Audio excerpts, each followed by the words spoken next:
Pessoal, boa noite.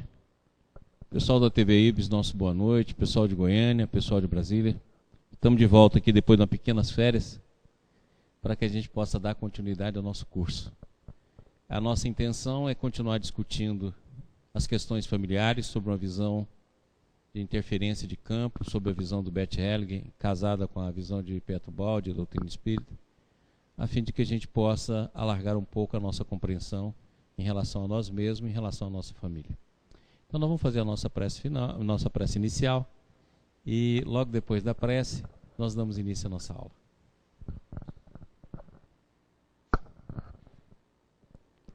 Boa noite. Vamos fechar os nossos olhos, expirando fundo. Amado Mestre Jesus, nós te agradecemos por mais esta oportunidade de encontro, de estudo, e que possamos, Senhor, absorver o máximo possível para as nossas vidas. Que possamos colocar em prática tudo o que recebemos aqui e em toda a nossa vida. Nos proteja, que assim seja.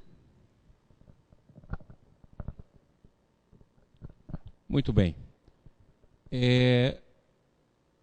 As nossas aulas, a primeira aula já está no YouTube, né, Estevam? A próxima vai estar que dia? Tá, a segunda não está ainda. Tá, então a primeira aula já está no YouTube. A segunda e a terceira vai ser colocada agora. Tá ok. Então vamos lá, nós paramos no slide 19. Marquinhos, slide 19. Pessoal, vamos prestar bem atenção, porque eu gostaria hoje que a gente deixasse essas coisas bem claras. Nós trouxemos uma série de exemplos para facilitar. Essa imagem aqui dá uma ideia do que a gente chama por campo. Quando nós estamos falando num campo, nós estamos falando numa interferência de ondas vibratórias. E estamos falando interferência de onda vibratória mental. Tá claro? Então nós vimos aqui nos cursos passados, nós já falamos muito nisso, que existe dois tipos de ligação. A ligação sistêmica, que é muito semelhante à ligação não local da física quântica, ou seja, uma ligação intrínseca, aquela que já está em nós, e uma ligação de um campo vibracional, ou seja, um campo de interferência de onda, semelhante a um holograma. Então o universo é um holograma, consequentemente tudo é um holograma em derivação. E o campo familiar, o campo mental que nos envolve, o campo de informação que nos envolve, a todos é um holograma. Então todos nós estamos interligados. Todo o universo, aqui está representado só pessoas, mas não é só pessoas, é a pessoa, é animal, é tudo aquilo que é vivo. E vivo a gente considera todos os seres, desde os minerais até os vegetais, até os animais, até o homem, até o anjo, até outras formas de vida que a gente nem sequer cita ou conhece. Então, consequentemente, nós estamos todos interligados. E nós mostramos que essa interligação se dá através do núcleo mental. No nosso caso, através do núcleo mental. O núcleo mental é aquilo que a gente vai formando em relação a cada pessoa e em relação à nossa própria vida. Então, ele funciona como um filtro. Então, cada pessoa está interligada à outra, que está representada aqui por essas linhas, mas os seus núcleos mentais, que está representado aqui pela interseção, significa aquilo que ela tem de imagem formada de cada pessoa e os seus conteúdos próprios, que giram na sua mente, semelhança de um satélite, que fica o tempo todo girando no campo da aura, no campo do nosso holograma pessoal. Então, nós estamos interligados, não só os seres humanos, mas também os animais. Próximo slide. Olha aqui que o Bert fala.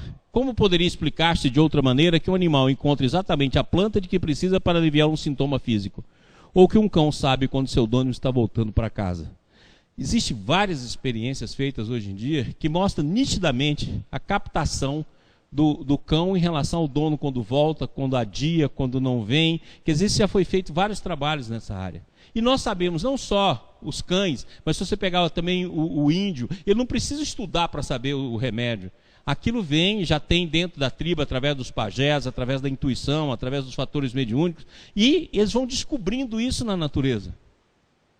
Uma certa vez eu tive um paciente que eu encontrei numa crise fortíssima, uma crise, ele era um andarilho que andava pelas cidades, e eu estava no 6º ano de medicina, atendendo numa cidade, fazendo uma extensão universitária, e quando prestou esse andarilho chegou por lá.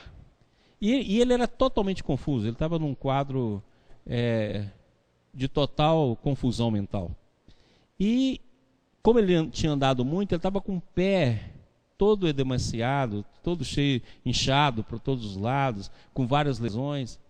E aí eu peguei ele e fui levar ele para um local para tratá-lo. E aí eu perguntei para ele, como é que você consegue andar dessa forma? Ele falou, peraí. Ele foi lá no mato e trouxe uma planta para mim. Ele falou, doutor, essa planta aqui, quando a gente passa e toma, ela anestesia. Aí eu fui, não brinca. Eu falei, me dá aqui, deixa eu colocar na boca, e era verdade.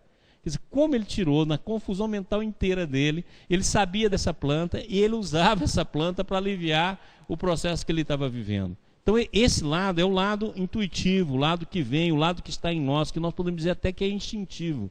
Eu falo que é o lado que a bondade divina age sobre nós e acaba transformando isso em informação, porque nós estamos envolvidos num campo de informação. Então essa informação pode chegar a nós através dos mais diferentes meios. Assim como chega para o animal, assim como chega para nós, assim como chega para o pássaro. Como é que o pássaro sabe que lado que ele vai colocar a portinha da casinha dele? Como é que ele sabe tecer todo aquele processo? Quer dizer, tudo isso é um campo de informação de que todos nós estamos envolvidos. Próximo slide. No nível dos movimentos da alma, atua uma outra consciência. A semelhança de nossa consciência habitual, que percebemos em termos de culpa e inocência, essa outra consciência que nos faz transpor os limites de nosso grupo e sintonizar com algo maior, congregando numa unidade, num patamar superior, os lados opostos, também se deixam perceber por meio do sentimento. Isso só ocorre, porém, quando já progredimos um pouco no caminho que vai além de nossa consciência habitual. Lembra que quando nós falamos aqui da queda, nós mostramos que o espírito é um só. Cansado já de falar isso aqui. Esse espírito um só, na hora que nós vamos caindo, nós vamos formando vários tipos de consciência. Essas consciências estão no nosso inconsciente. E daquela forma que nós já falamos. Quando nós falamos inconsciente, não quer dizer que o inconsciente não tenha consciência. Porque ele age sobre nós e muitas das ações que nós tomamos são provindas do inconsciente. Mas nós é que não temos percepção. Então existe em nós vários tipos de consciência. Essa consciência que atua aqui através do nosso campo mental, essa consciência que faz a formatação do nosso campo mental, que utiliza o nosso cérebro como elemento de projeção e de recepção, na verdade é uma consciência, essa consciência habitual, acima dela tem uma outra consciência. Então aquilo que nós já falamos aqui, consciência C1, C2, C3, C4, CN, o espírito. Então nós estamos, o que nós estamos fazendo? Através do processo de encarnação, utilizando os recursos corporais, nós estamos desenvolvendo o nosso campo mental e desabrochando o nosso campo consciencial em busca do espírito. Então esse é o caminho que nós seguimos. Nós plantamos no solo terreno, através da personalidade que é formada por diferentes forças, a condição de desabrochar níveis de consciência cada vez mais altos em busca do espírito que está dentro de nós. E que é um, porque ele, na verdade, representa a união de Deus, unidade, totalidade e individualidade. Então, muito bem. Então, dentro de nós tem vários tipos de consciência. Mas tem uma consciência que está no nosso inconsciente, que ela é de nível totalitário, que ela é de nível de unidade. Ou seja, que nela não tem separação. Então, quando o Bert Hellinger está trabalhando, e na hora que ele fala sobre isso, ele está usando essa consciência. Essa consciência não faz separação. Essa consciência não divide, essa consciência não separa, essa consciência não está presa apenas na culpa ou na inocência, no julgamento ou no que seja. Essa consciência é algo que unifica. Para onde nós estamos caminhando? Nós caminhamos para a unificação do amor. Lembra que até o egoísmo é um tipo de amor. Amor a si mesmo. Então nós caminhamos do amor a nós mesmos para o amor de unidade, para o amor de bondade, para o amor de compreensão, para o amor de aceitação. Então, à medida que nós vamos caminhando, nós vamos modificando o nosso campo mental, consequentemente o nosso campo de consciência e, consequentemente, saindo dos estágios mais inferiores da evolução para os estágios superiores da evolução. Então, existe em nós várias consciências. Nós não temos ainda elas despertas, mas elas estão em nós. Então, quando nós pegamos um exemplo de um santo, eles despertaram inúmeras consciências já. enquanto nós ainda estamos na consciência egóica, na consciência individualista, na consciência corriqueira, na consciência que divide e só pensa em si mesmo. Então, à medida que nós vamos evoluindo, essa consciência vai se manifestando à medida que nós vamos galgando o campo de ascensão espiritual ou de ascensão íntima. Porque todo esse processo está dentro de nós mesmos. Próximo. Olha o que o Baldi fala. Tudo está conexo e se repercute, comunicando-se pelas vias físicas, dinâmicas e espirituais do universo. Eu acho muito bacana essa passagem do Baldi. Está na descida dos ideais. Porque ele fala aqui, ó, a conexão é toda. As vias dinâmicas, as vias físicas e as vias espirituais. A nível físico, a física quântica já está mostrando que todos nós estamos interligados. As partículas atômicas todas estão interligadas. Por quê? Porque a partícula pode ser uma partícula e ela pode ser uma onda. Então, significa que ela está em vários locais ao mesmo tempo. Ok? Então, ou seja, a nível atômico, subatômico, nós estamos todos ligados. O que o Baldi fala é que não é só a nível físico, não é só a nível molecular, não é só a nível atômico, não é só a nível subatômico, é também a nível dinâmico, de tudo aquilo que é dinâmico no universo, e a nível consciencial, a nível espiritual. Então todos nós estamos interligados, através de dois tipos de ligação.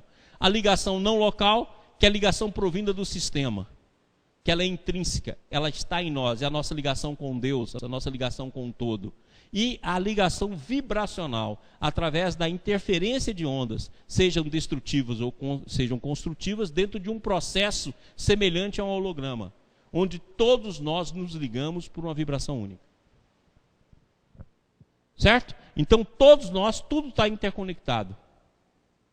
Desde o universo até o homem. Do átomo ao universo. Ok? Próximo.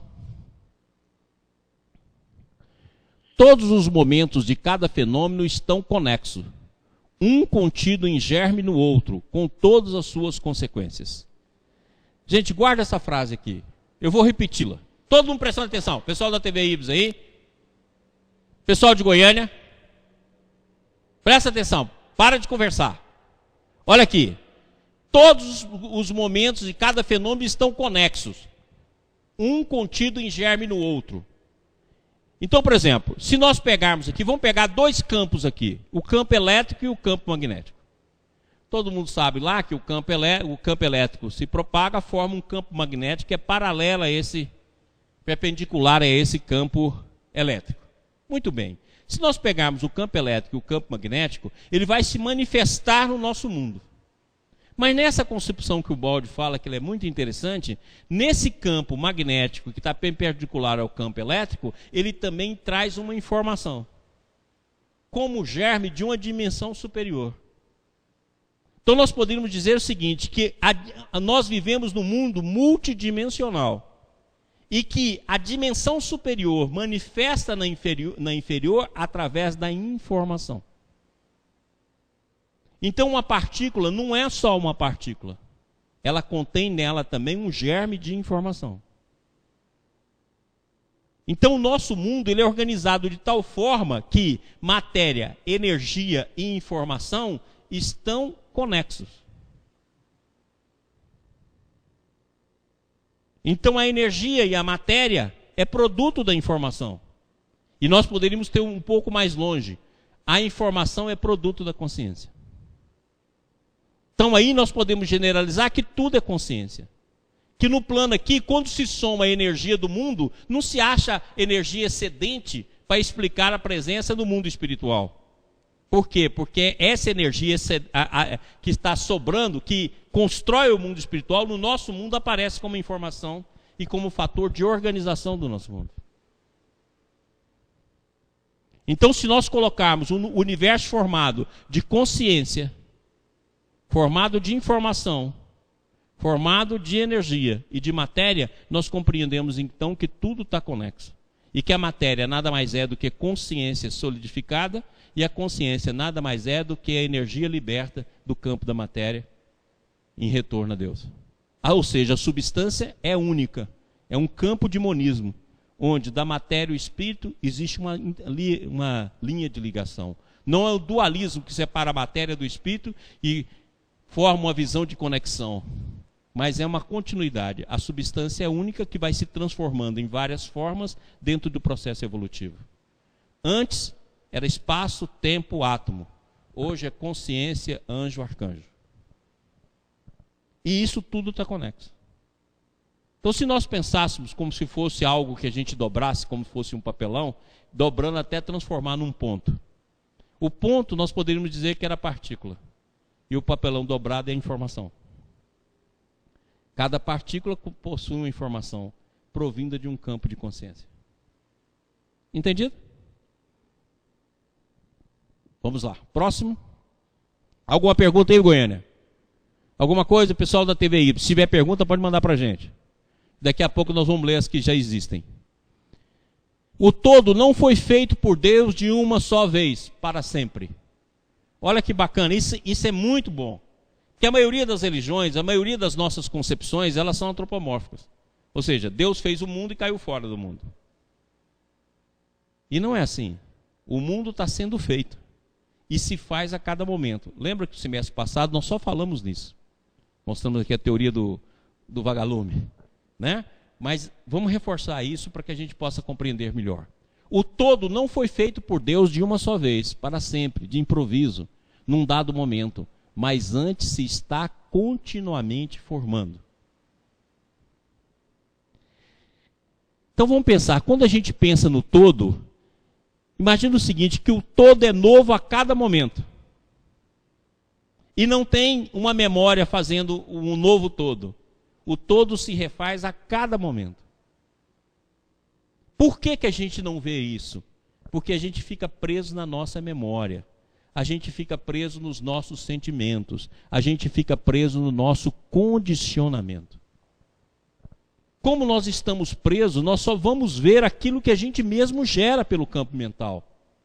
E como aquilo que a gente gera pelo campo mental sempre é a mesma coisa, dada aos nossos sentimentos, a nossa consciência de inocência ou de culpabilidade, a nossa consciência de mágoa, a nossa consciência de colocar no outro o defeito que a nós pertence, fazemos com que isso não faça a gente ver um novo que está a cada momento. Assim como o nosso organismo o tempo todo está sendo renovado, o tempo todo está formando novas células, o tempo todo está em metabolismo cada vez mais complexo, e ao mesmo tempo com várias mutações. Por quê? Porque as substâncias que a gente recebe, aquilo que a gente come, aquilo que a gente respira, tudo isso, a cada momento tem as suas diferenças, tá claro? Da mesma forma, nós estamos num metabolismo da totalidade. E o universo é feito a cada momento. É como diz Emmanuel. Emmanuel fala o seguinte, não é a matéria que se sustenta, é o campo mental que sustenta a matéria. Então é como se nós estivéssemos a cada momento refazendo todo o universo. É como se fosse um pôr do sol, um nascer do sol. Você nunca vai ver um nascer do sol, um pôr do sol idêntico. Se a gente pegar esse exemplo como uma metáfora para a gente poder compreender, o universo é exatamente isso. É um pôr do sol, um nascer do sol novo a cada momento. E continuamente sendo feito. Por isso que Jesus foi tão claro. Eu trabalho e meu Pai trabalha até hoje. E é por isso que está lá na Gênesis, no sexto dia Deus descansou, porque o sexto dia significa o final da evolução, quando todos nós nos unificamos no amor. Então não vai ter mais luta entre o bem e o mal, entre o maior e o menor. Vai existir uma interação de amor. É por isso que está lá, no sexto dia Deus descansa. E muitas vezes a gente brinca com esses termos, sem conhecer o que está por trás desses termos, em termos de uma compreensão de símbolo. O todo é resultado de uma criação contínua, obra de um Deus sempre ativo e presente, não de um Deus que uma vez o construiu, se afastou da criação para ficar inerte a contemplá-la do alto da sua glória, separado do fruto do seu trabalho, que continua estaticamente a existir por si mesmo, agora independente da obra do seu Criador. Então você fala assim, não, mas existem fenômenos que se repetem dentro do universo. Mas isso não significa que eles se repetem com a mesma proporção e da mesma forma. Você vê todo dia a chuva sendo repetida, Mas cada chuva tem a sua característica e tem o seu momento. O clima tem as suas características, o momento da chuva tem as características, a evaporação tem a sua característica. Que elas podem mudar, podem inclusive viver em ciclos, como vem o ciclo das manchas solares, por exemplo, mas todas elas dentro de um contexto de mudança e de criação permanente. Ou seja, nós vivemos uma criação contínua. Então, psiquicamente, fisicamente, no campo dinâmico do universo, nós estamos criando e sendo criados a todo momento. Então, a oportunidade para o novo, a oportunidade para a mudança, a oportunidade de se fazer novamente, a cada momento de nascer, de transformar, ela é a coisa mais pura e mais sagrada do universo. Você pode fazer isso a qualquer momento. Nós não fazemos porque nós transformamos os nossos sentimentos, as nossas ideias, os nossos pensamentos em valores. E nos apegamos a ele. Assim como a gente se apega a um bem material, assim como a gente se apega a uma pessoa, a gente se apega a ideias, a sentimentos, a rotinas. E temos medo da mudança. Esse apego é que faz a gente viver essa rotina infernal que nós vivemos e não haver mudança em nós, apesar de tudo estar mudando, inclusive a nós mesmos, porque mesmo que a gente resista, a mudança está acontecendo dentro da nossa alma em maior ou menor grau. É por isso que mais cedo ou mais tarde surge o arrependimento, mais cedo ou mais tarde nós abandonamos o mal, mais cedo ou mais tarde nós nos transformamos, e como diz Jesus, nem a ovelha se perderá. Por quê? Porque o amor de Deus, além de ser absoluto, ele é atrativo. Então, mais cedo ou mais tarde, nós caminhamos voluntariamente para ele. Próximo slide. Essa imagem é muito bacana. Nós próprios somos os construtores de nós mesmos, cooperando com a contínua obra criadora de Deus. Então, nós somos co-criadores. Então, o universo todo está continuamente em transformação. E a obra que nós temos de executar é a obra da nossa própria transformação. Então, nós próprios somos os construtores de nós mesmos, cooperando com a contínua obra criadora de Deus. Nunca estamos sozinhos, porque todos estamos interligados. Todas as outras formas de existência estão junto de nós e vão avançando conosco no mesmo caminho. Então, todas as formas de existência. Então, avança conosco, cada um encontrando o seu campo. Nós já estamos a meio caminho, como diz o Livro dos Espíritos. Estamos a meio caminho. A distância que está entre o homem e o animal é a mesma distância que está entre o homem e o anjo. Então, estamos a meio caminho. Então, isso significa que já andamos muito, mas temos muito a andar.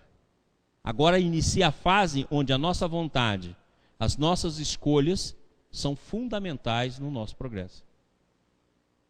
Nós vivemos uma fase determinística dirigida pela lei.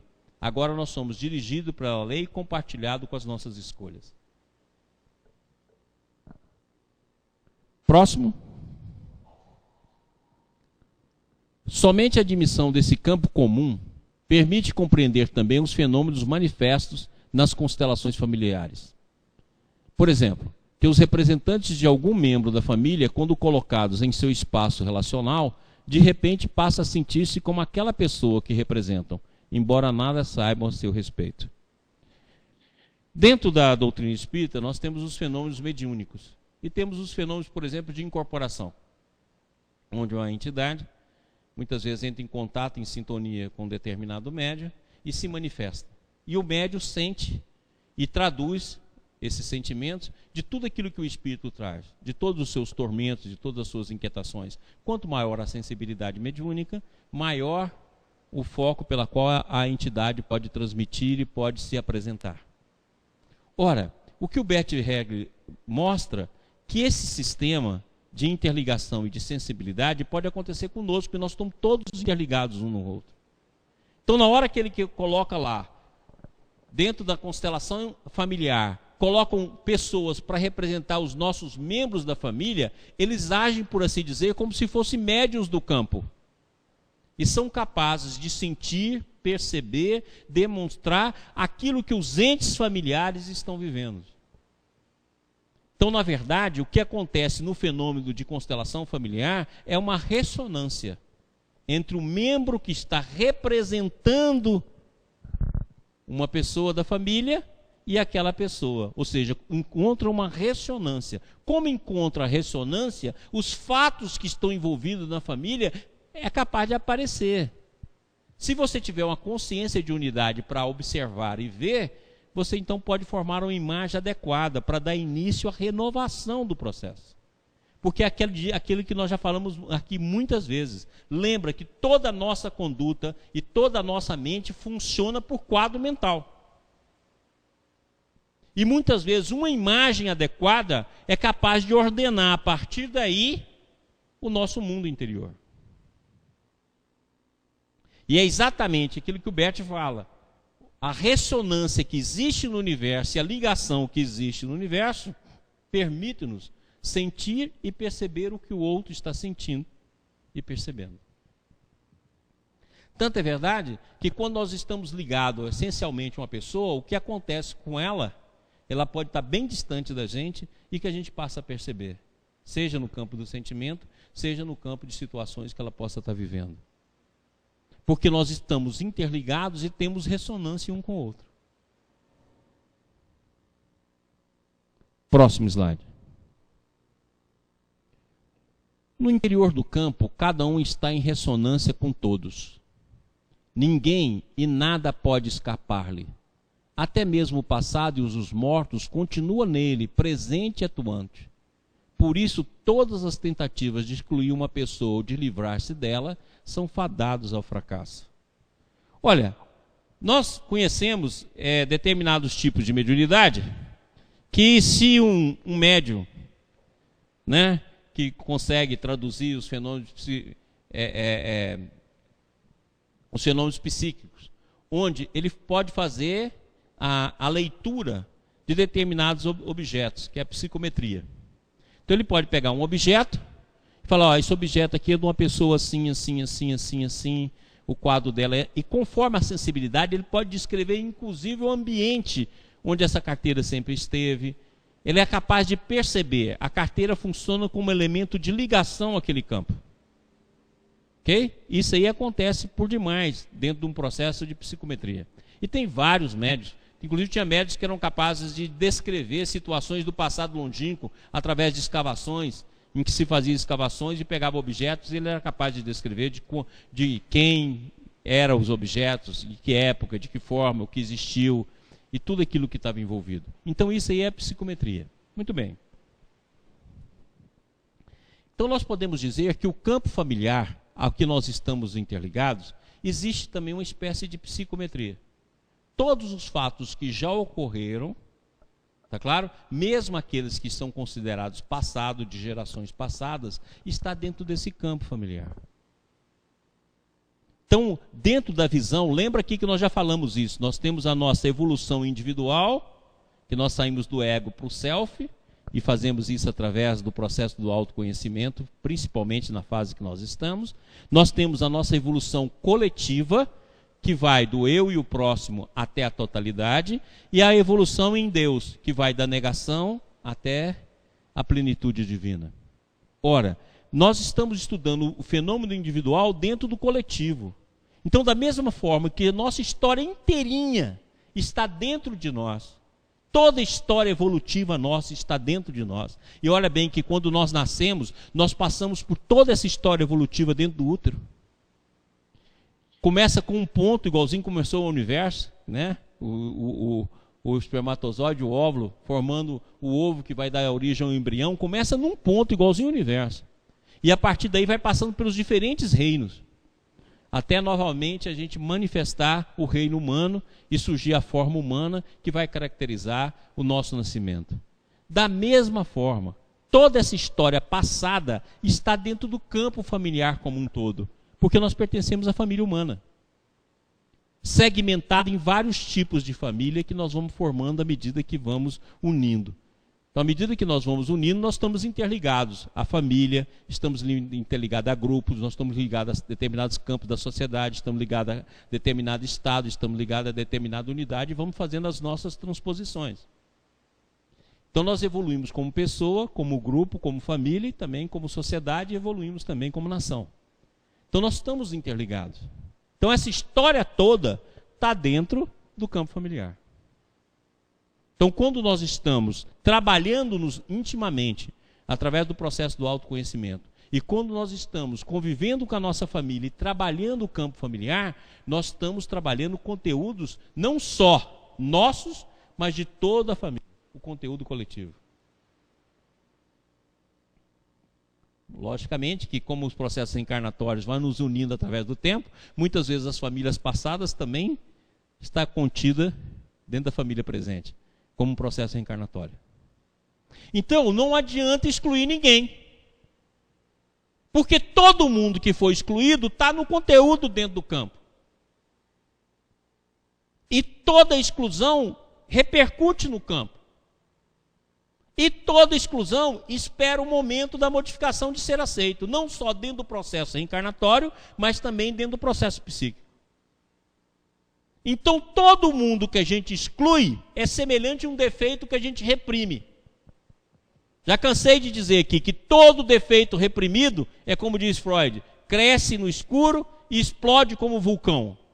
E todo processo familiar coletivo reprimido, descartado, jogado fora, excluído, também vai explodir como um vulcão dentro do campo familiar.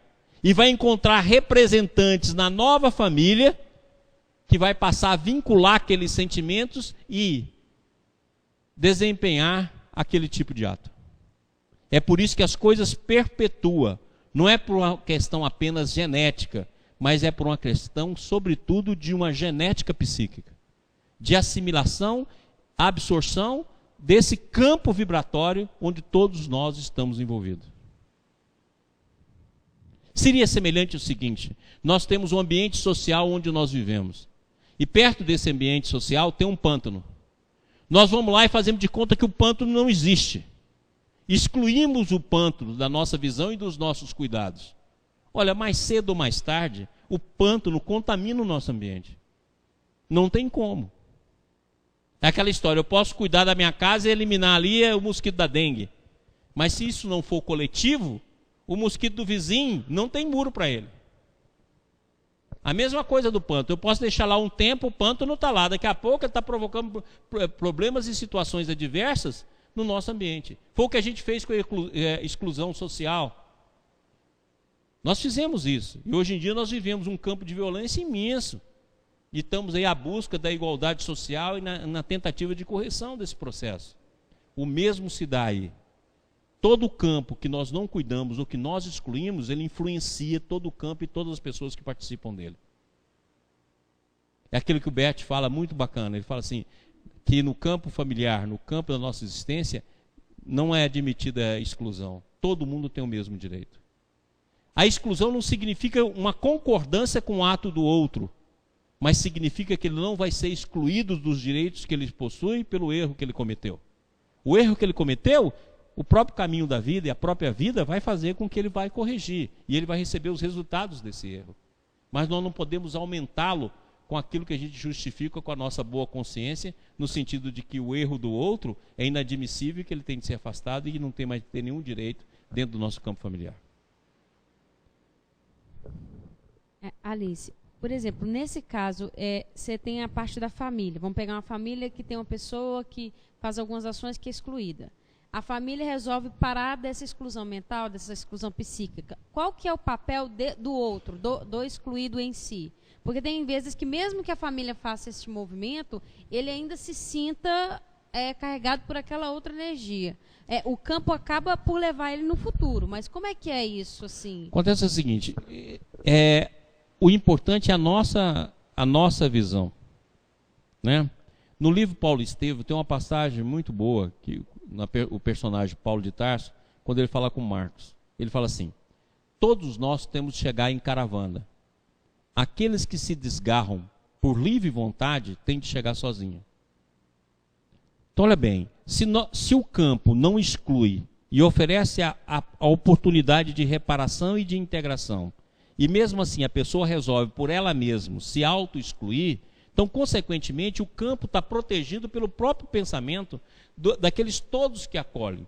E a pessoa passa a ser responsável, como na palavra do Paulo. Quer dizer, todos nós temos de chegar em caravanas, e chegamos em caravanas, chegamos em grupo, chegamos em família. Mas aqueles que se desgarram por livre e espontânea vontade, vão ter de chegar sozinhos. Ou seja, vai ter de caminhar no sentido de buscar o grupo novamente e se integrar a esse grupo. O que não pode existir é partir de nós a exclusão do outro, como existe sempre.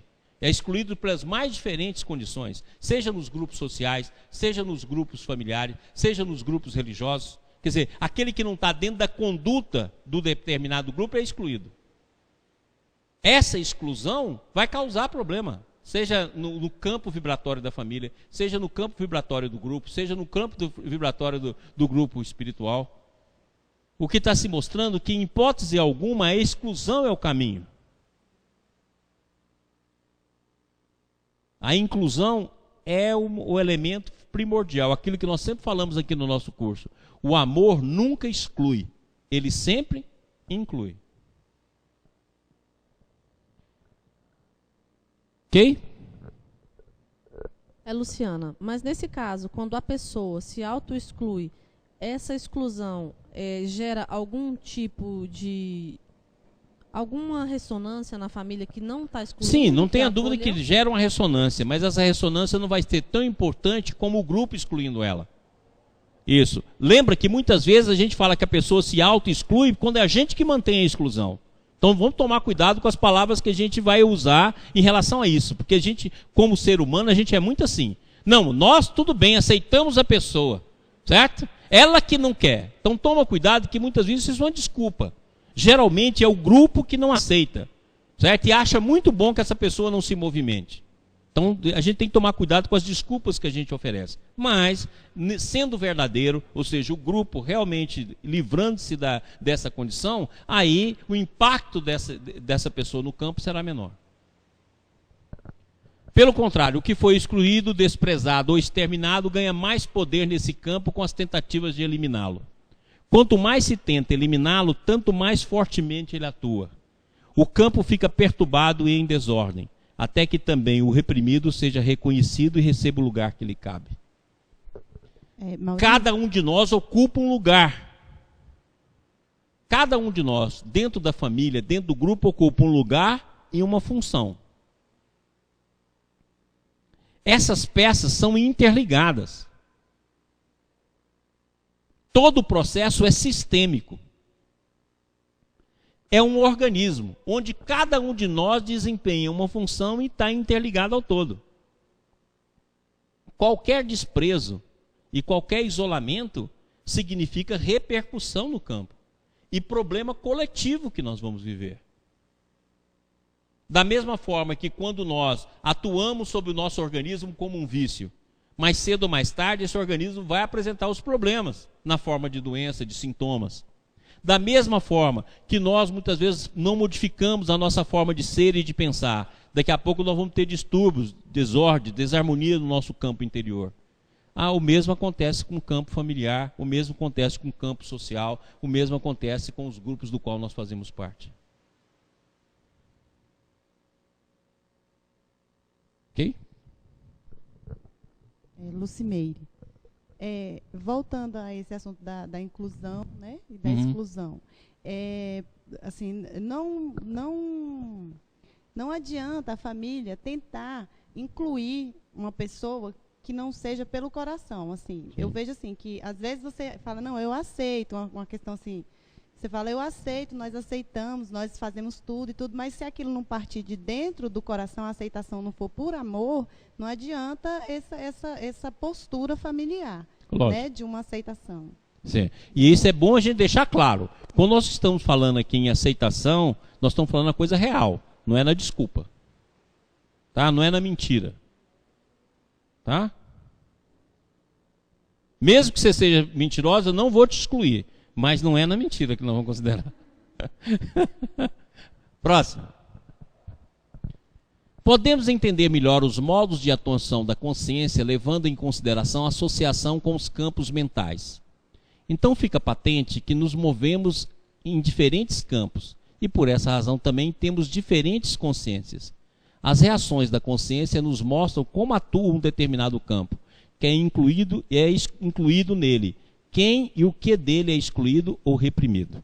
Então nós temos vários campos de consciência, já falamos isso aqui no início. Então vou mostrar como é que isso acontece. As figuras do Adalto, por favor.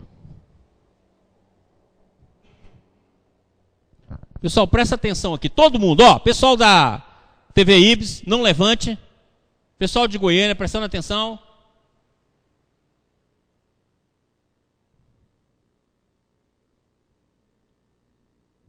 Brevemente nesse local. Não vai demorar. Coloque aí. Olha aqui. Nós já falamos aqui na primeira aula.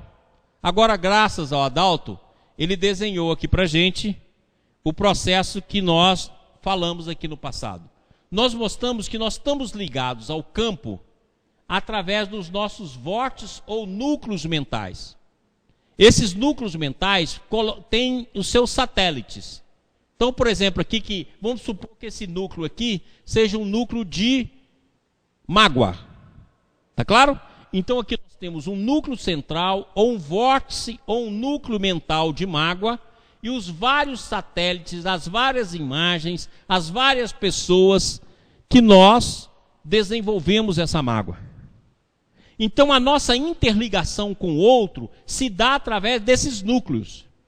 Entendeu então que na hora que uma vibração, que um ser não é aceito dentro do campo, aquele próprio campo recebe um conteúdo que vai fortalecer os núcleos de várias pessoas dentro do campo?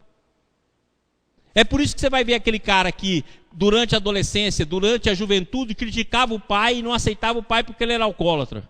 E lá na frente ele se torna um alcoólatra.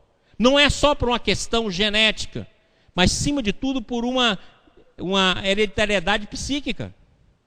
E aquela rejeição cria no campo uma desordem, que é assimilada pelos nossos núcleos mentais semelhantes.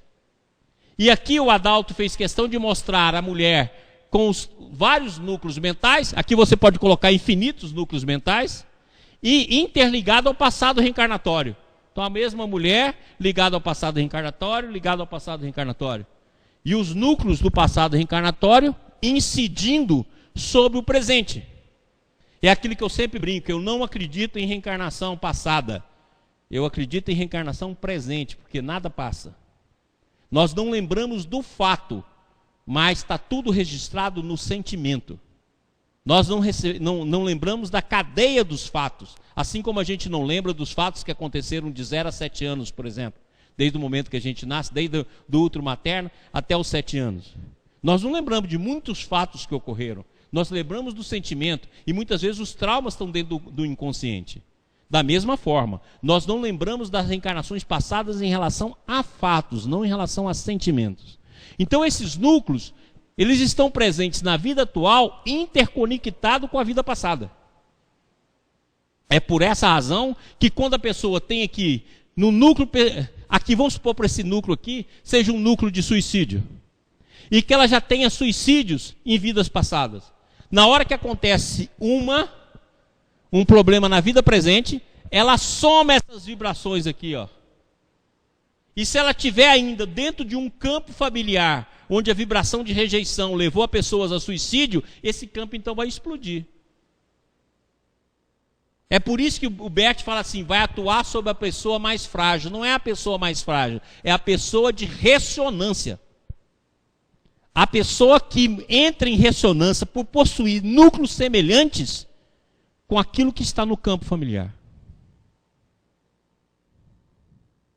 Então é por essa razão que você pega um menino muitas vezes de 15 anos, né? Uma criança mais ou menos de 15 anos, que teve a primeira namoradinha rompe com ele e vai lá e suicida. Eu falo que isso é a síndrome do abismo. É porque debaixo dele já devia vários núcleos mentais de rejeição, vários núcleos vibratórios no passado reencarnatório e no presente, que estão interligados.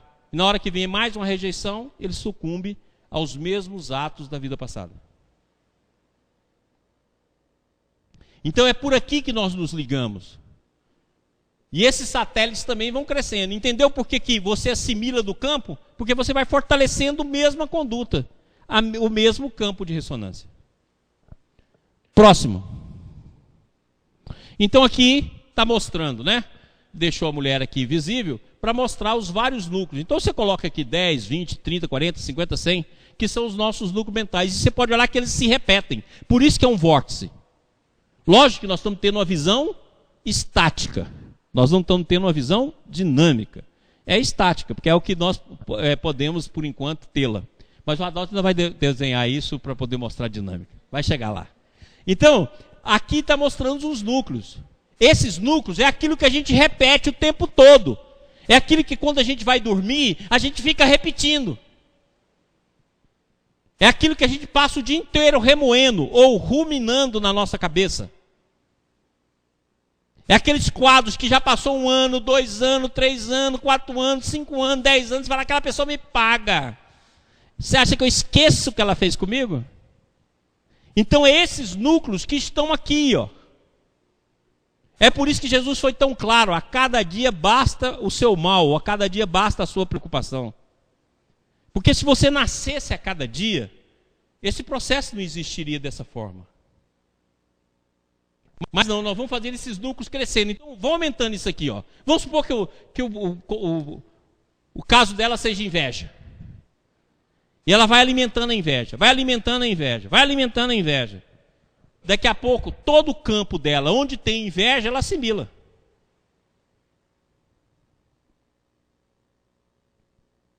E como ela não vai ver, porque muitas vezes está no inconsciente, ela projeta nos outros. Onde eu vou, eu sou invejada. O pessoal tem inveja de mim.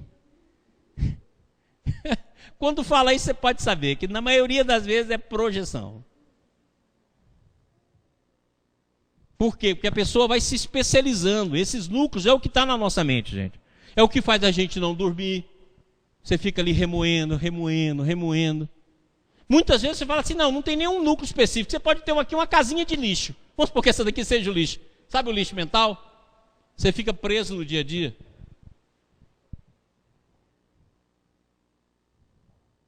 Tem gente, vou pegar o perfeccionista. Ele fica organizando o dia, né? Na hora que ele vai dormir, amanhã cedo eu vou acordar, vou fazer isso, depois isso, depois isso. Organiza o mundo todinho. Aí quando sai da rotina que ele organizou, fica nervoso. Oh meu Deus, hoje não rendeu nada. A vida é uma cópia. O perfeccionista faz isso. Próximo. Agora, o Adalto nos mostrou aqui a interligação de um campo. Essas linhas aqui é a interligação do campo. E ele está mostrando que essa interligação se dá através dos núcleos. Ele podia ter desenhado ali igual, né? Mas não deu certo. Mas aqui, ó, o núcleo que ele possui interliga ao núcleo dela, que por sua vez está ligado ao núcleo de outra pessoa ou seu núcleo reencarnatório. Então olha como é que se dá a ressonância, como é que se dá a ligação. Ela se dá através dos núcleos que funcionam como filtro. Então olha bem o que eu estou falando aqui. Não é só o que a gente fala, não é só o que a gente diz, é o que a gente pensa, é o que a gente sente. Lembra que esse núcleo aqui, quando eu chamo núcleo mental, é ideio-emotiva. Mento-emotiva. Emocional-mental. Tá claro? Então é por aí que nós nos ligamos. A ressonância ocorre entre os núcleos.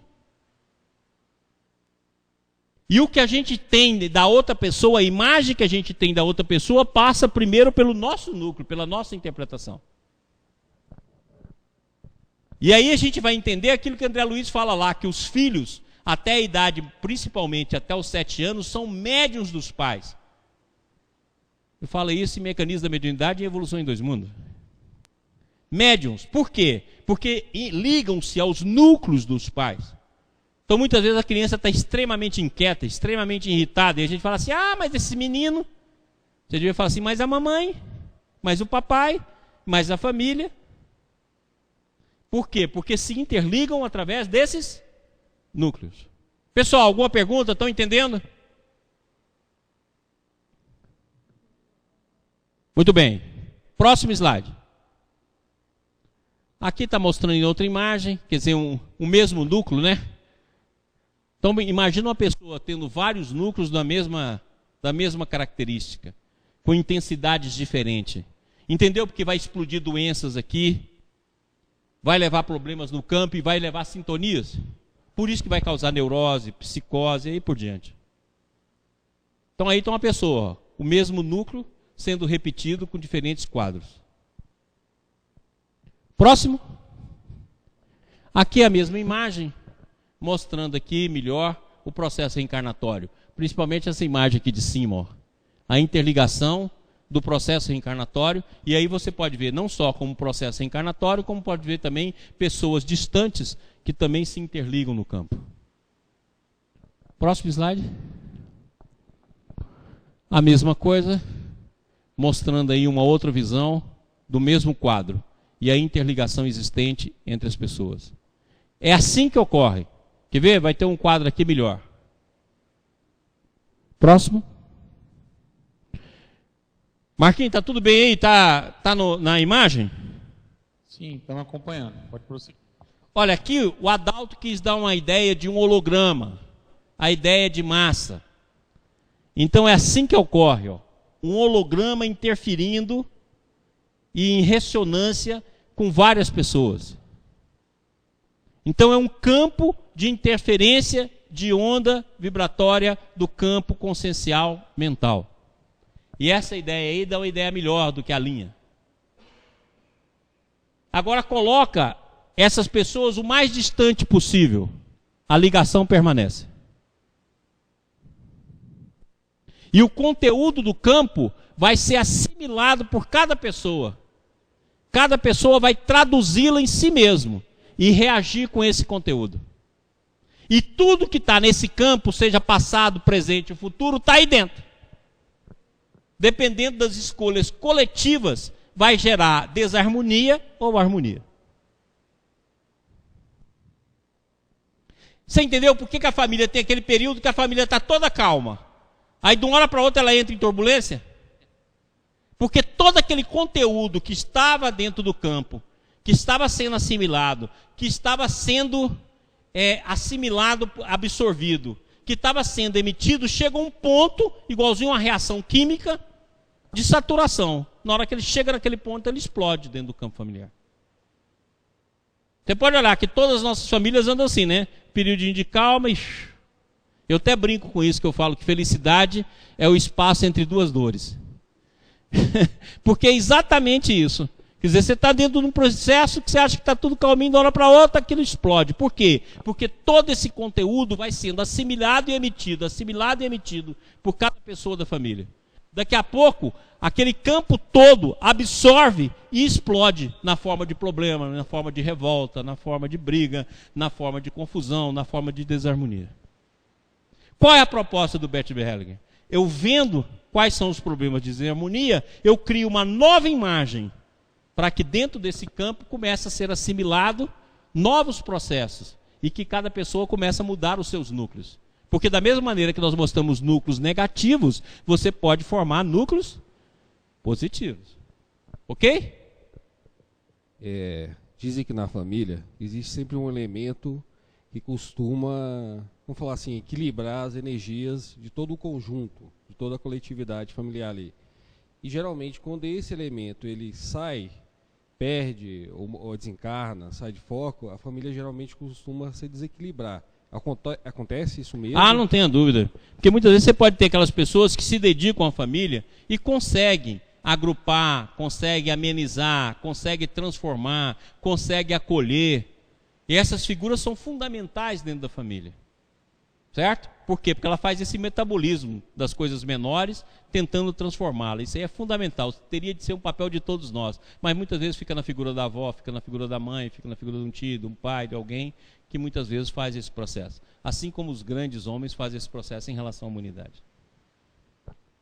Próximo. Aí, ó, quando eu falo interferência de onda, eu estou falando nisso aí. Então, um exemplo de interferência de onda. Aquele campo lá nada mais é do que uma interferência de onda, seja construtiva, seja destrutiva, seja do que for, mas sempre interferindo no campo. Próximo. Aí, então a visão da interferência de onda da mesma maneira. Então aquele desenho do balde, do Adalto, interprete assim, ó. Na verdade, é um campo de interferência de onda, um holograma familiar. Próximo. Muito bem. Ó, mais pessoas. Olha o mesmo processo com várias pessoas. Agora vamos colocar aí 100 mil, 1 milhão, 2 milhões. Tá claro? E vamos colocar na velocidade do pensamento. Segundo a Deluise, é maior que a velocidade da luz. Mas vamos nos contentar com a velocidade da luz. Ou seja, cada pensamento que a gente emite dá 7 voltas na Terra em 1 segundo. Para a gente poder entender com quantas mentes a gente interliga. Entendeu porque os seus núcleos você não consegue sair? Porque muitas vezes os núcleos fazem parte de uma cadeia de ressonância. Assim como o vício faz parte de uma cadeia de pessoas que convivem conosco. Entendeu lá? Agora, a mesma coisa existe quando o pensamento é positivo. A mesma interligação existe quando os pensamentos são superiores. Quando o campo mental se volta para o superior. A ligação se dá da mesma forma. Tudo bem? Perguntas? Alguma pergunta? Da internet? Manda.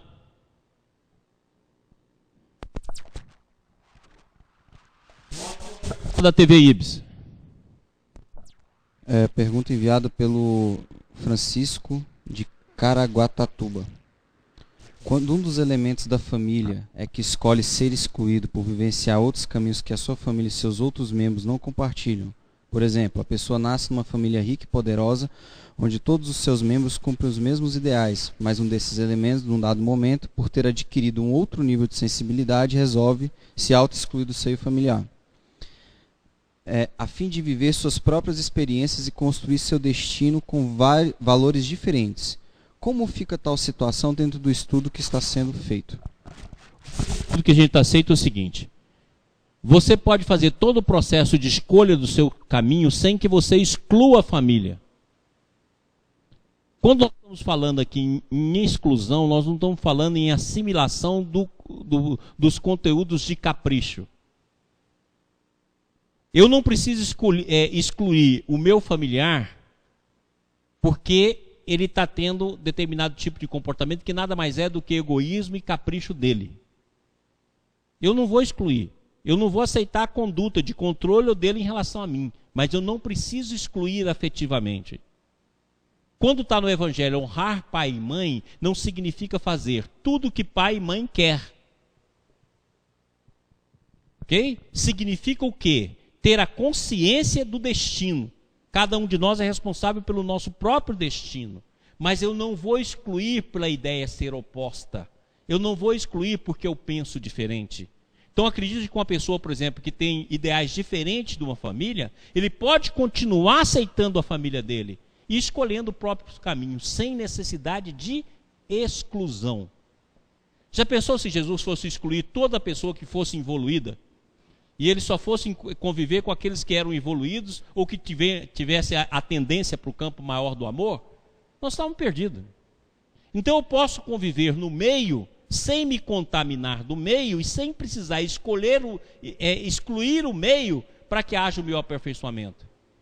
Não concordar não significa excluir. Não aceitar não significa deixar de lado.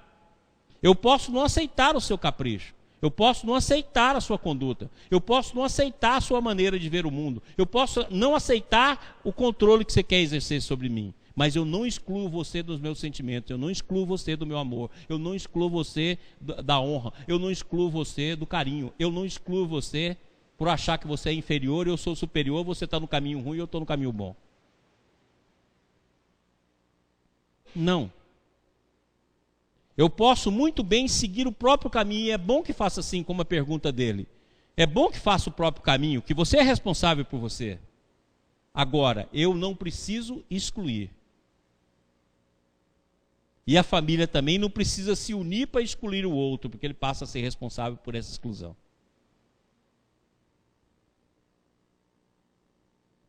Ok? Próximo. Olha que bacana. A interligação, as várias interligações. Olha como é que os nossos núcleos são fortalecidos, gente. Olha como é que os nossos núcleos crescem. Olha como é que os nossos núcleos vão sendo fortificados. É uma pena que essa imagem aqui não dá para mostrar como é que eles estão crescendo. Vai dar cria. Olha lá. Olha as interligações.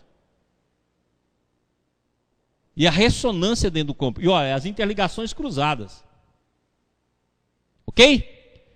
Então vamos tomar uma aguinha, tomar um cafezinho. Pessoal da TV Ibis, vamos tomar um cafezinho. 5 minutos de descanso para a gente voltar. Goiânia. Marquinhos, alguma coisa? Tudo bem? Alô, alô, Marcos. Tudo bem. Bem, pessoal, alguma pergunta? Pessoal de Goiânia, alguma pergunta? Pessoal de Brasília? TV Ibis, alguma pergunta? Tem pergunta? Não? Ó, então nós fizemos uma representação também para a gente ver esse campo aqui ao vivo. Vou chamar as Ibisetes para poder vir aqui. Tá aqui, ó. Fica aqui na frente aqui, ó. Fica assim. Opa, para Neuzinha. Beleza. Então, a interligação é exatamente essa daqui, ó. Nós mostramos a interligação do grupo através do fio. Então, esse fio azul aqui representa a interligação. Aqui nós temos o núcleo com seus diferentes satélites, as suas derivações ou mesmo processo reencarnatório. A ligação entre as pessoas através de núcleos comuns. Você pode olhar que todos eles são das mesmas cores. Estão ligados no mesmo campo comum, mostrando aqui também o passado reencarnatório ou derivação de um núcleo para outro, mostrando aqui a mesma coisa, o passado reencarnatório com derivação, e a mesma coisa, a interligação desse núcleo. Esse pensamento interligado é que vai se fortalecendo. E ele se fortalece de duas maneiras, pela ressonância de inclusão ou pela ressonância de exclusão. Então você pensa isso aqui crescendo. Pense isso aqui como se fosse um chakra. Pense isso aqui como se fosse um redemoinho. Pense isso aqui como se fosse um holograma. E esse campo aumentando, ampliando, até que ele explode. E é por isso que vai causar problema dentro do campo em forma de desordem, de desarmonia. O mesmo processo é a mesma coisa, no sentido positivo. Você vai ascender de uma consciência para outra. Tá claro? Pessoal de Goiânia, alguma pergunta? É para entender isso aqui. Isso aqui eu vou repetir mais do que Deus, unidade, totalidade, individualidade. Porque se a gente entender aqui, nós vamos entender o campo. Imagina esse campo aqui aumentando. Na hora que aumentar, aumenta de todos. Agora, se tiver uma pessoa que tem mais sensibilidade, está em maior ressonância, vai explodir nela. É por isso que um ente repete o outro, mesmo que o ente já morreu. É aquilo que Jesus fala, não é só na questão reencarnatória, vai acontecer na terceira, quarta, quinta geração. É também na questão psíquica. É uma lei do desenvolvimento psíquico. Tudo bem? Agradecer aqui a Zibizete, uma salva de palmas aqui para as meninas, para quem fez, que é a Irlane. Tá bom?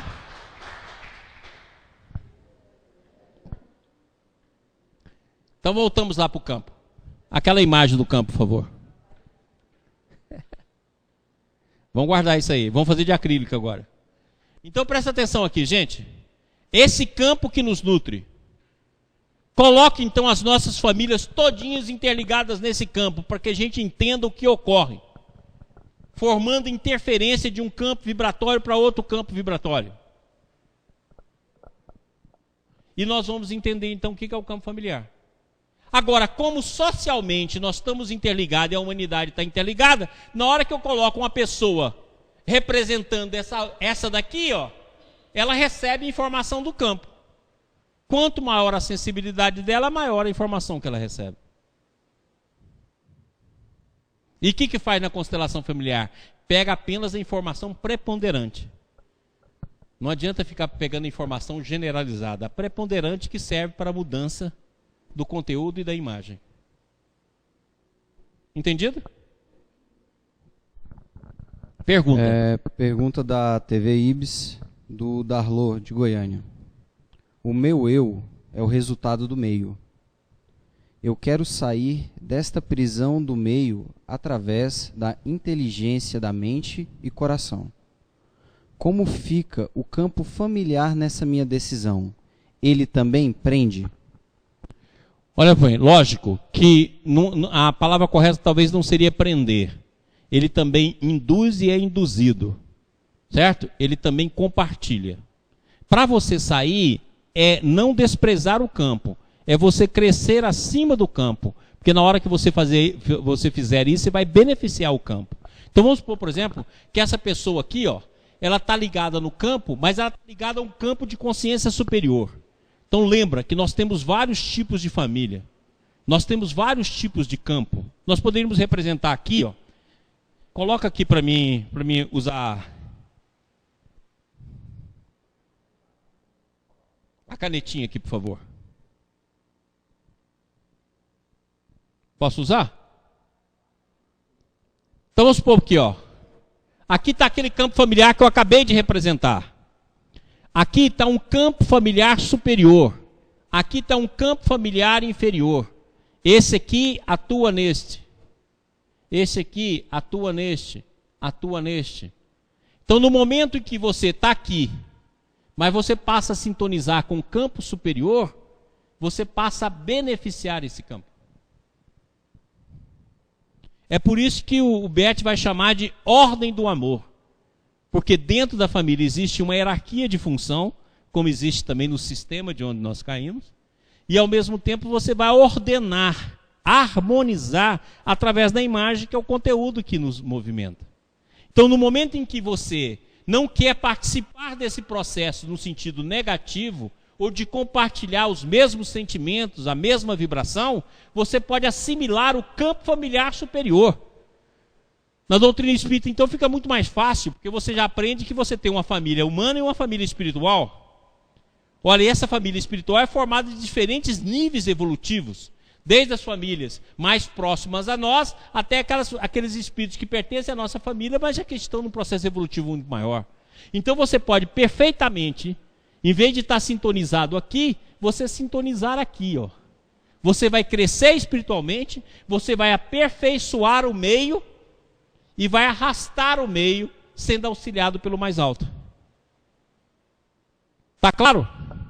Darlô, é exatamente isso. Quer dizer, você pode assimilar o campo superior e beneficiar. Agora, o que muitas vezes a gente faz? Ou a gente é excluído, ou a gente exclui a família por achar ela muito retardatária e vai achar que nós vamos fazer isso aqui sozinho.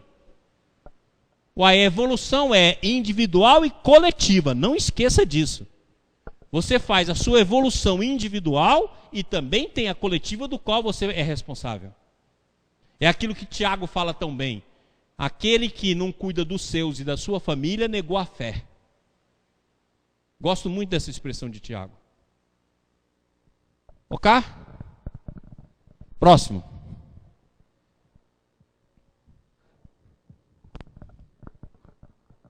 Por exemplo, no caso, a gente vive uma vida inteira nesse campo de conteúdo da família.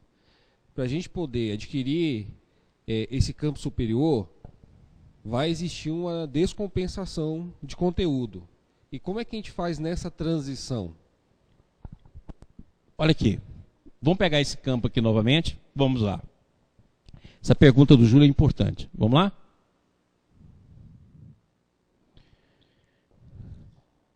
Todo ser, ele tem de ser compensado vibratoriamente. Nós nos alimentamos um do outro. Então esse campo que nós estamos mostrando aí é o principal elemento de alimentação da nossa alma. É aquilo que nós já falamos aqui nas aulas passadas. Nós nos alimentamos fisicamente, mas nós nos alimentamos psiquicamente. Então todo mundo, ele precisa ser fonte de amor e de amar. Não tem como. Não adianta você querer isolar do mundo. Todo mundo se alimenta um do outro através desse campo, seja o campo familiar, seja o campo social, seja o campo afetivo, todos nós nos alimentamos. Isso é o alimento básico da alma. Emmanuel chega a dizer que quando nós temos saudades de alguém, nós estamos com saudade do magnetismo daquela pessoa. Você vê como é que é importante o campo de alimento. Muito bem. Dentro dessa alimentação, no momento que eu estou aqui com a família, e eu começo a não mais me alimentar do campo familiar, eu vou passar um tempo descompensado, sem dúvida nenhuma. É o que você vai ver na vida de um São Francisco de Assis, de um Paulo de Tarso. Passa um tempo extremamente solitário, passa um tempo extremamente sozinho. Isso tem uma representação até na vida de Jesus, que fala que passou 40 dias no deserto, que é exatamente o processo de ascensão. Então, consequentemente, você vai passar esse tempo, mas ele não vai durar muito.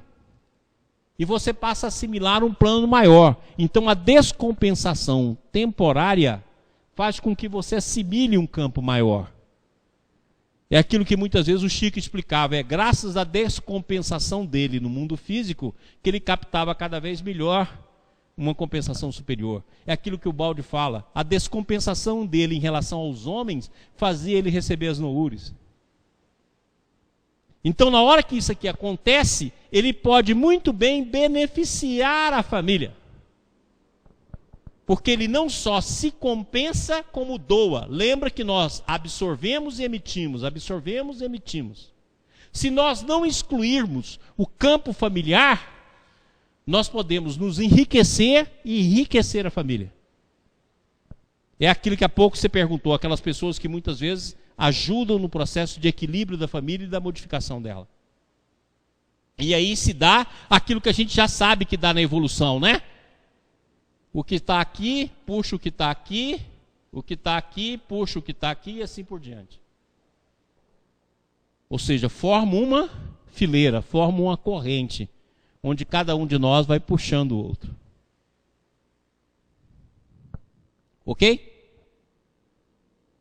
Mais alguma pergunta?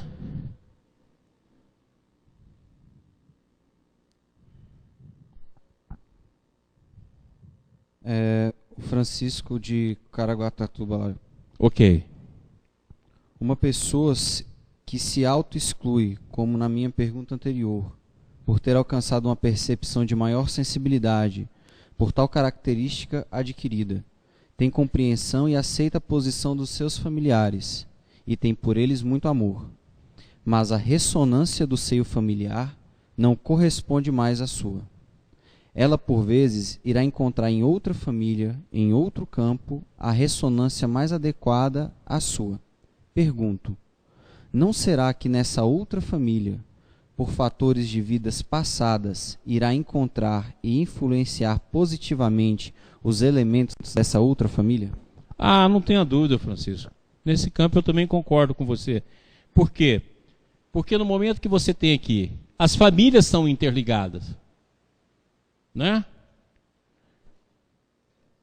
Hoje em dia, dado o ciclo evolutivo terreno em que nós estamos, Emmanuel, no livro Vida e Sexo, ele fala o seguinte, que não tem nenhuma relação que a gente estabeleça na vida presente sem que tenha seus vínculos com a vida passada.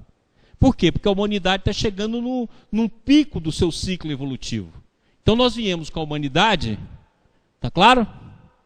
Fazendo isso. Então nós estamos vivendo esse pico. Nesse momento da nossa evolução, nesse momento em que nós estamos, não existe nenhuma ligação no presente que não tenha suas raízes no passado reencarnatório. Ou, como eu gosto de dizer, no presente reencarnatório.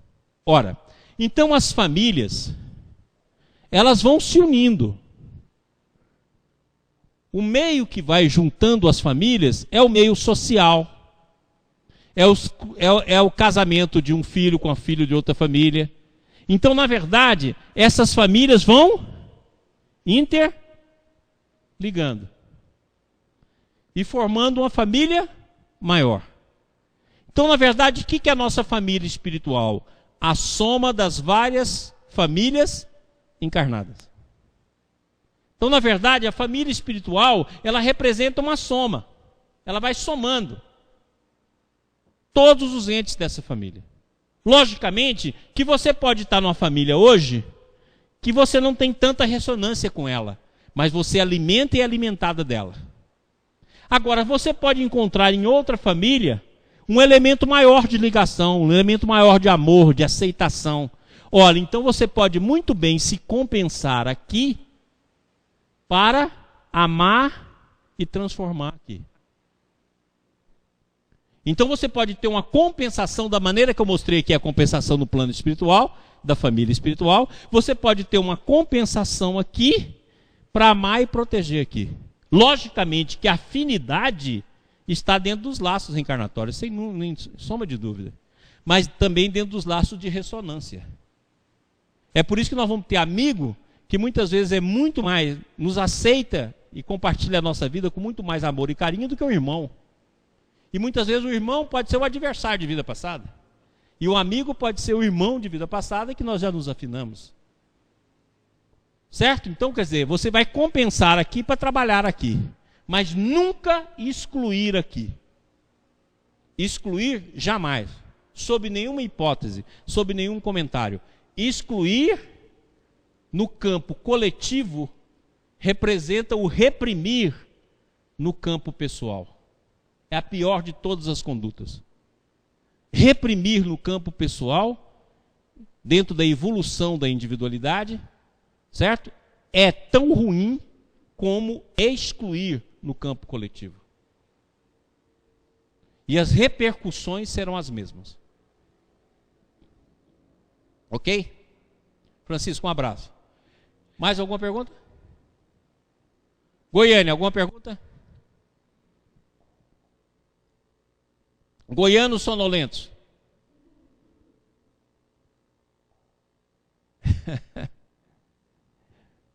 Olha, se nós entendemos isso aqui hoje, eu estou satisfeito. Porque é a base de todo o nosso curso. E queiro que o Adalto aqui, com a capacidade que ele tem, vai gerar para nós alguma coisa dinâmica para mostrar como é que os núcleos crescem. Holográfica de preferência. Né? Para ver como é que os núcleos crescem e como é que nós trabalhamos.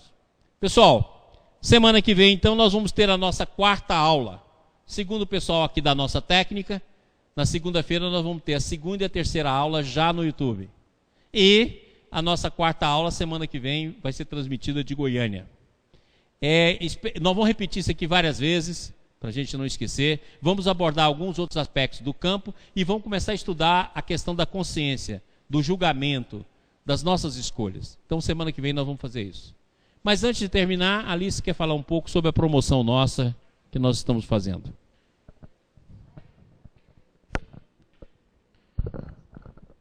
Gente, boa noite, pessoal de Goiânia. Boa noite, pessoal da TV Web. Como vocês sabem, nossa obra toda é sustentada através do voluntariado e através das pessoas que compartilham conosco o ideal.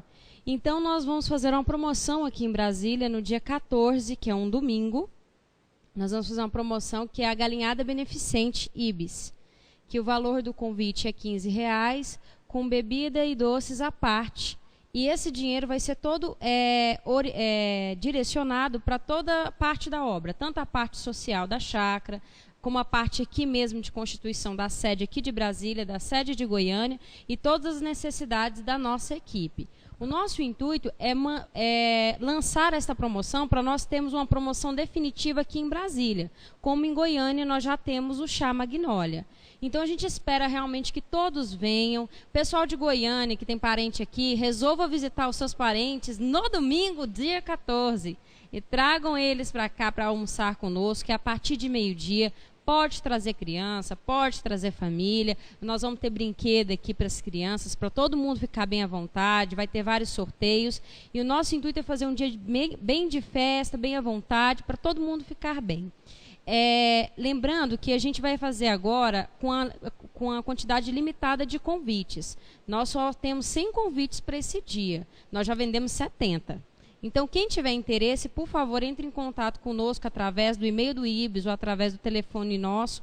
Pode entrar em contato com o e-mail do IBS, que eu fico vendo, fico respondendo, que aí a gente separa os convitinhos direitinho para que vocês possam vir, tá bom?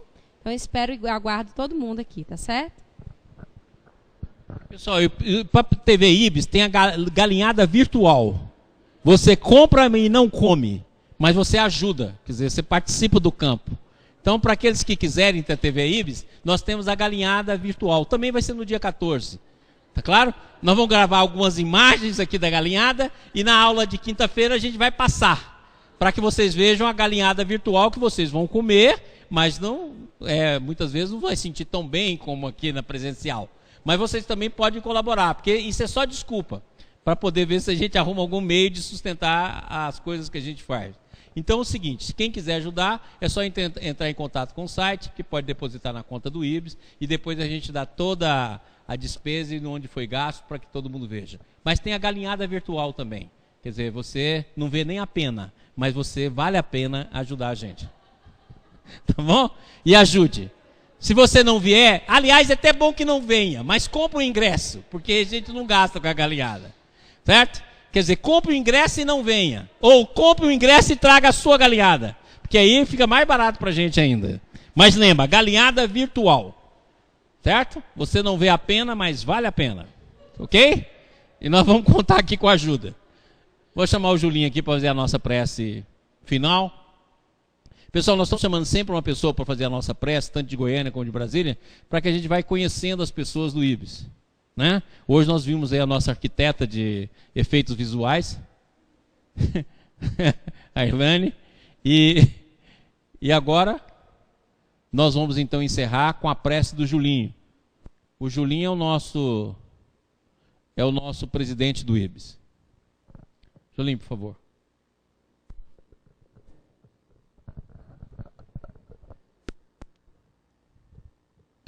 Muito bem, pessoal. Então vamos nos preparar para poder fazer o nosso encerramento da noite, agradecendo a presença de todos e também de todos os web espectadores, né, que nos assistiram aí nessa noite hoje.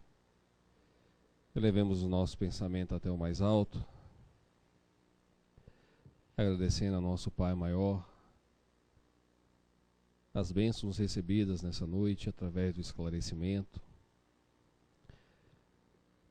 através de toda orientação do conteúdo que tem sido ministrado e que tem, de uma certa forma, contribuído em nossas vidas. Te agradecemos, Senhor, toda essa oportunidade, que a sua bondade possa iluminar a todas as pessoas que estiverem em contato conosco, bem como a seus lares, seus familiares. Pedimos, Senhor, pela nossa obra e que sua proteção possa estar presente conosco hoje e sempre. Graças a Deus. Boa noite a todos.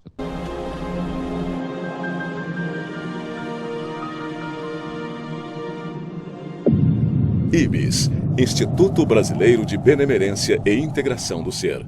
www.ibis.org